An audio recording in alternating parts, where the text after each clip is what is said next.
Hello everyone. आज मैं आपसे बात करने वाला हूँ फ्यूचर्स एंड ऑप्शंस के बारे में, जिसको हम डेरिवेटिव्स के नाम से भी बुलाते हैं। देखिए, जो फ्यूचर्स एंड ऑप्शन का कॉन्सेप्ट है ये काफ़ी बड़ा है और इसको एक ही वीडियो में कंप्लीट कर पाना पॉसिबल नहीं है। इसीलिए मैं एफ एंड ओ सीरीज़ लेकर आया हूँ आपके लिए, जहाँ पर मैं मल्टीपल वीडियोज़ की हेल्प से पूरा का पूरा फ्यूचर्स एंड ऑप्शन का कॉन्सेप्ट आपको समझाने वाला हूँ।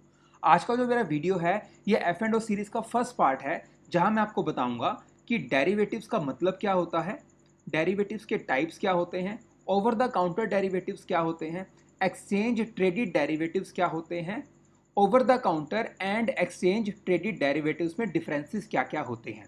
इस वीडियो को आगे बढ़ाने से पहले मैं सबसे रिक्वेस्ट करूंगा कि मेरे चैनल को सब्सक्राइब करने और बेल आइकन जरूर प्रेस करें, ताकि जब भी मैं कोई नया वीडियो अपलोड करूं तो आपको उसकी नोटिफिकेशन मिलती रहे।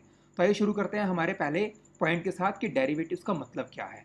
देखिए, डेरिवेटिव्स एक कॉन्ट्रैक्ट होता है, एक एग्रीमेंट होता है किसी भी एसेट को सेल या परचेज करने का। जब भी हम बात करते हैं एग्रीमेंट के बारे में, तो वहाँ पर दो वेरिएबल सबसे ज़्यादा इंपॉर्टेंट रोल प्ले करते हैं। वो है ऑब्जेक्ट और कंसिडरेशन। ऑब्जेक्ट से हमारा मतलब है वो प्रोडक्ट और सर्विस जिसको लेकर एग्रीमेंट किया जा रहा है, और अगर कोई प्रोडक्ट और सर्विस को बाय किया जा रहा है या सेल किया जा रहा है तो उसकी पेमेंट का भी एक्सचेंज होगा। तो वो जो अमाउंट इन्वॉल्व है उस प्रोडक्ट और सर्विस के लिए हम उसको कंसिडरेशन के नाम से बुलाते हैं। इस पूरे के पूरे डेरिवेटिव्स के कॉन्सेप्ट को हम ग्राफिक्स की हेल्प से समझते हैं। हमारे पास दो पार्टीज हैं, बायर और सेलर है, और इन दोनों ने राइस को लेकर एग्रीमेंट किया। एग्रीमेंट की टर्म्स एंड कंडीशन कुछ इस तरीके से हैं कि बायर जो है उसने 5 जून 2020 को 1 क्विंटल राइस को 2000 रुपीज़ पर क्विंटल में परचेज करने के लिए हाँ भरी है, लेकिन कंडीशन ये है कि जो राइस की डिलीवरी है वो 5 जुलाई 2020 को दी जाएगी, मतलब 1 मंथ के बाद राइस को डिलीवर किया जाएगा। अब यहाँ पर जब 5 जुलाई को राइस डिलीवर होगा, उस दिन मार्केट में राइस के प्राइस में बदलाव तो हो सकता है। मान लीजिए 5 जुलाई को जब राइस की डिलीवरी होनी थी, उस दिन मार्केट के अंदर राइस का प्राइस था 2100 रुपीज़ पर क्विंटल। यहाँ पर बायर को बेनिफिट हो गया। वो किस तरह से बेनिफिट हुआ, क्योंकि उसने एक महीना पहले ही यही राइस 2000 रुपीज़ में परचेज कर लिया था। अगर बायर ने ये एग्रीमेंट 5 जून को ना किया होता, तो आज बायर को ये सेम राइस मार्केट से 2100 रुपीज़ में परचेज करना पड़ता, मतलब उसे 100 रुपीज़ का प्रॉफिट हो गया। On the another side seller को क्या लॉस हुआ कि अगर सेलर ने ये एग्रीमेंट 5 जून को 2000 रुपीज़ में ना किया होता, तो आज सेलर सेम राइस मार्केट में 2100 रुपीज़ में सेल कर सकता था। ये हमारे पास एक पॉसिबिलिटी है जहां हमने एज्यूम किया कि अगर राइस का प्राइस मार्केट में इंक्रीज हो जाए तो। दूसरी पॉसिबिलिटी ये भी तो हो सकती है कि मार्केट में राइस का प्राइस रिड्यूस हो जाए। मान लीजिए अगर मार्केट में एक महीने के बाद 5 जुलाई को प्राइस हो गया 1800 रुपीज़ पर क्विंटल। अब यहाँ पे बायर को क्या हो गया, लॉस, क्योंकि अगर बायर ने 5 जून को राइस 2000 में परचेज ना किया होता, तो आज वो इसको 1800 रुपीज़ में परचेज कर सकता था और 200 रुपीज़ बचा सकता था। सेलर को प्रॉफिट क्यों हुआ, क्योंकि सेलर ने इसको 2000 रुपीज़ में सेल कर दिया और आज इसका रेट 200 रुपीज़ क्या हो गया, डाउन हो गया। तो यहाँ पर बेसिकली हो क्या रहा है, इस एग्रीमेंट के अंदर आपका जो प्रॉफिट और लॉस है वो कंप्लीटली इसी बात पे डिपेंड करता है कि जिस भी प्रोडक्ट का आप लेन देन कर रहे हैं उसके मार्केट प्राइस में कितने बदलाव हो रहे हैं। या मैं ये कह सकता हूँ कि जो आपका प्रॉफिट और लॉस है वो कंप्लीटली आपका जो एसेट है उसके प्राइस के ऊपर डिपेंड करता है। तो यहाँ पर हम क्या बोलेंगे कि जो डेरिवेटिव्स हैं इनकी खुद की अपनी कोई वैल्यू नहीं होती, बट इसका जो वैल्यूएशन होता है वो कम्प्लीटली इसी बात पे डिपेंड करता है कि जिस एसेट में डील किया जा रहा है उसके मार्केट प्राइस में किस तरह के चेंजेस हो रहे हैं। और जिस भी एसेट के अंदर आप डील करते हो डेरिवेटिव्स कॉन्ट्रैक्ट में, हम उसको अंडरलाइंग एसेट के नाम से बुलाते हैं। वो अंडरलाइंग एसेट शेयर्स भी हो सकते हैं, कॉमोडिटी हो सकते हैं जैसे वीट, राइस, आयरन और क्रूड ऑयल एटसेट्रा। इंडेक्स मतलब कि आप निफ्टी और सेंसेक्स के अंदर भी डील कर सकते हो, और हम अंडरलाइंग एसेट को बेसिस के नाम से भी बुलाते हैं। इस पूरे के पूरे अंडरलाइंग एसेट के कॉन्सेप्ट को समझने के लिए मैं कुछ ग्राफिक्स की हेल्प लेने वाला हूं या समझाने वाला हूं कि अंडरलाइंग एसेट का मतलब क्या होता है। यहाँ पे हमारे पास दो पार्टीज है, ए और बी।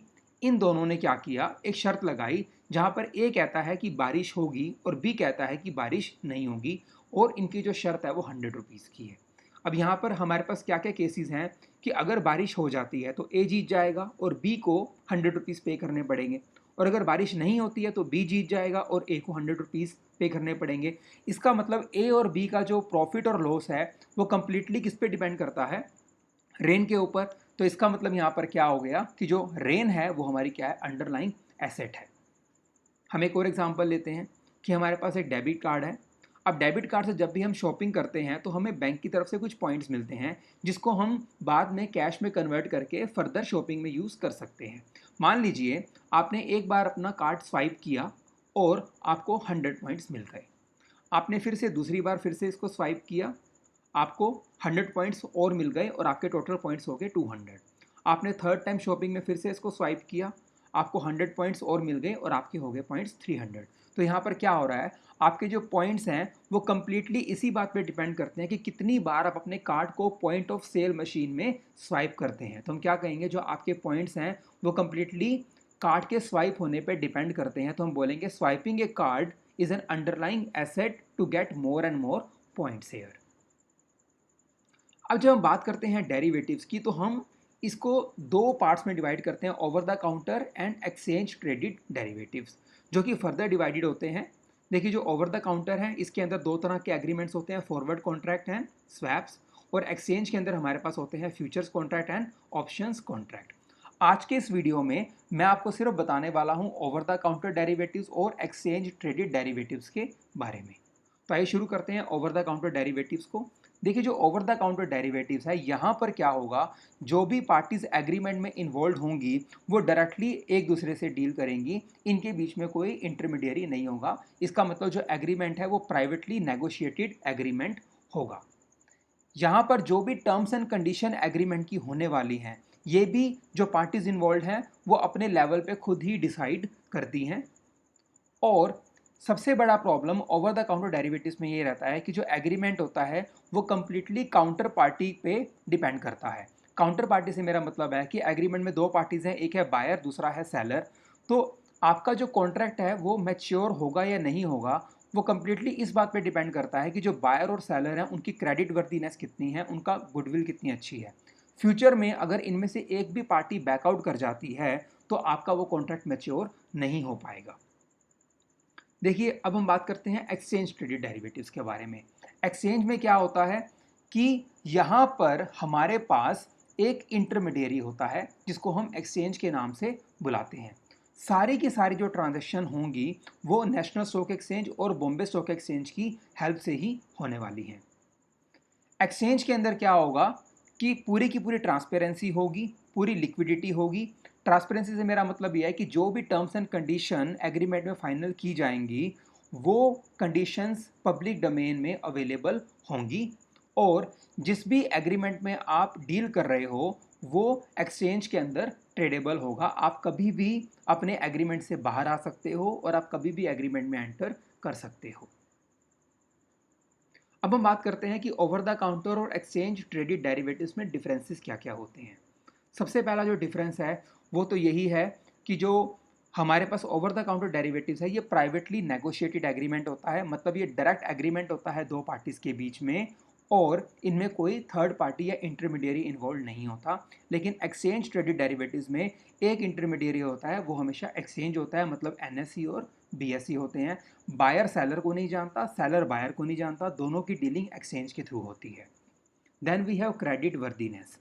क्रेडिट वर्दीनेस से मेरा मतलब यहाँ पर यह है कि अगर ओवर द काउंटर मार्केट के अंदर आप किसी भी कॉन्ट्रैक्ट में एंटर करते हो तो आपका वो कॉन्ट्रैक्ट फ्यूचर में मैच्योर होगा या नहीं ये कंप्लीटली जो पार्टीज इन्वॉल्व हैं उनकी क्रेडिट वर्दीनेस या उनकी गुडविल पे डिपेंड करता है। कल को अगर उनमें से एक भी पार्टी डिफॉल्ट कर जाती है तो वो एग्रीमेंट कभी भी मैच्योर नहीं हो पाएगा। लेकिन एक्सचेंज ट्रेडेड डेरिवेटिव्स में ऐसा कोई रिस्क नहीं होता क्योंकि बायर और सेलर दोनों एक दूसरे को जानते ही नहीं है, दोनों की डीलिंग एक्सचेंज से होती है। तो और एक्सचेंज के डिफॉल्ट करने की पॉसिबिलिटी ना के बराबर है और ये एक्सचेंज की रिस्पॉन्सिबिलिटी है कि वो कॉन्ट्रैक्ट को मैच्योर करवाएं। Then we have standardize. Standardize से मेरा मतलब यहाँ पर यह है कि जो भी टर्म्स एंड कंडीशंस होती हैं ओवर द काउंटर में वो नॉन स्टैंडर्डाइज होती हैं, मतलब प्राइवेटली नेगोशिएटेड होती हैं। जो भी एग्रीमेंट होगा, जो भी लेन देन होगा वो कंप्लीटली डिपेंड करता है उन पार्टीज पे जो एग्रीमेंट में इन्वॉल्व है। लेकिन एक्सचेंज ट्रेडेड में क्या होगा, जो भी टर्म्स एंड कंडीशंस होंगी एग्रीमेंट की वो एक्सचेंज डिसाइड करेगा। अगर ए और बी में किसी भी एग्रीमेंट को लेके कोई टर्म्स एंड कंडीशंस हैं तो बी और सी में भी सेम टर्म्स एंड कंडीशंस होंगी in case of exchange traded derivative. लेकिन ओवर द काउंटर में जैसे ही पार्टी चेंज होगी वैसे टर्म्स एंड कंडीशंस भी चेंज हो सकती हैं। Then we have visibility. जो भी terms and condition over the counter derivatives में फाइनलाइज होती हैं उनके बारे में सिर्फ उन्हीं पार्टीज को पता होता है जो एग्रीमेंट में इन्वॉल्व होती हैं।